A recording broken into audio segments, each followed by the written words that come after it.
नमस्कार। आज हम हिंदी की एक ऐसी खूबी के बारे में बात करने वाले हैं जो भाषा को न सिर्फ सुंदर बल्कि बहुत असरदार भी बनाती है। जी हाँ, हम बात कर रहे हैं समास की। अच्छा, चलिए एक सवाल से शुरू करते हैं। मान लीजिए किसी को कहना है राजा की माता। क्या इसे एक ही दमदार शब्द में कहा जा सकता है? जरा सोचिए, भाषा कितनी मजेदार और छोटी हो सकती है। बिल्कुल। और वो शब्द है राजमाता। देखा, 3 अलग अलग शब्द राजा की माता सिमटकर एक शब्द में आ गए। बस यही तो है समास का जादू। तो आखिर ये समास है क्या भला? देखिए, सीधी सी बात है। ये दो या दो से ज्यादा शब्दों को मिलाकर एक नया छोटा शब्द बनाने की कला है। मतलब एक पूरे वाक्यांश को निचोड़कर एक शब्द में कह देना। तो आज हम क्या क्या समझने वाले हैं? सबसे पहले समास क्या है, इसकी नींव को समझेंगे। फिर देखेंगे अव्ययी भाव समास, जिसमें पहला शब्द खास होता है। उसके बाद तत्पुरुष, जिसमें दूसरा शब्द अहम है। फिर जानेंगे कि क्या होता है जब दोनों शब्द जरूरी हों या कोई भी नहीं। और आखिर में संख्याओं और विशेषणों वाले समास पर भी नजर डालेंगे। तो चलिए शुरू करते हैं। समास की बुनियाद को समझना मतलब हिंदी भाषा पर अपनी पकड़ को और मजबूत करना।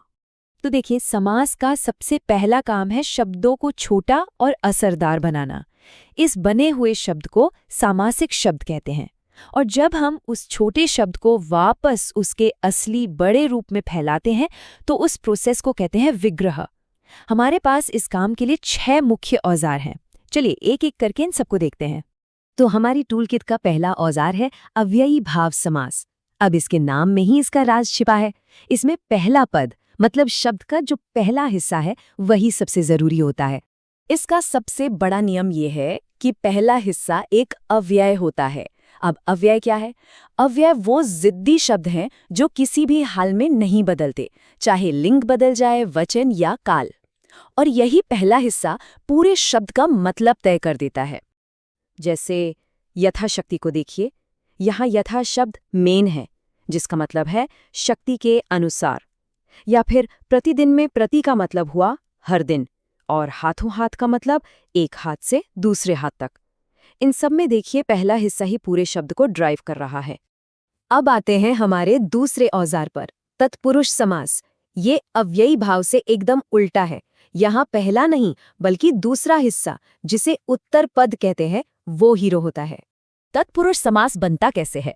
इसमें हम दो शब्दों के बीच की जो कनेक्टिंग वर्ड्स होती हैं ना, जैसे का, के लिए, में, उन्हें हटा देते हैं, गायब कर देते हैं।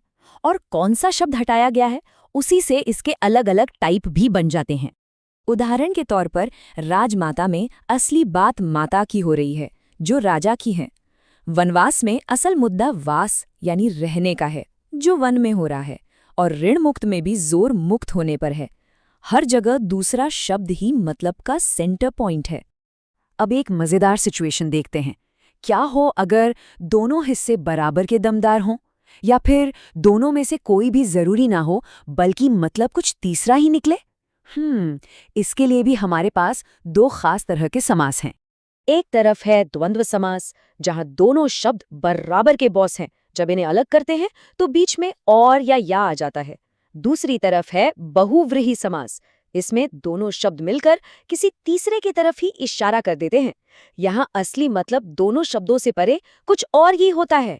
जैसे माता पिता, मतलब माता और पिता दोनों बराबर। पाप पुण्य, मतलब पाप या पुण्य। लेकिन बहुव्रीहि में देखिए, दशानन का मतलब सिर्फ 10 चेहरे नहीं है, बल्कि वो खास व्यक्ति जिसके 10 चेहरे हैं, यानी रावण। वैसे ही नीलकंठ का मतलब है नीले कंठ वाला, यानी भगवान शिव। एक तीसरा ही मतलब निकल कर आया। चलिए अब अपने टूलकिट के आखिरी दो औजारों को देखते हैं। ये नंबर्स और एडजेक्टिव्स यानी विशेषणों पर टिके हैं। और अच्छी बात यह है कि ये समझने में काफी सीधे हैं। पहला है द्विगु समास। इसकी पहचान तो सबसे आसान है। इसका पहला शब्द हमेशा एक नंबर होगा जो किसी ग्रुप या कलेक्शन की बात करेगा। और दूसरा है कर्मधारय समास।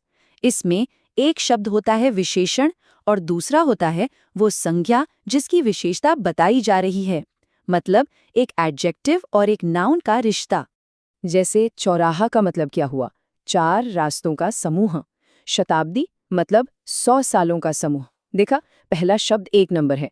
अब कर्मधारय को देखिए, पुरुषोत्तम मतलब पुरुषों में जो उत्तम है। यहाँ उत्तम एक खूबी है, एक विशेषण है। या फिर चरण कमल यानी कमल जैसे पैर। यहाँ एक चीज की तुलना दूसरी से हो रही है। तो चलिए अब एक छोटा सा टेस्ट हो जाए।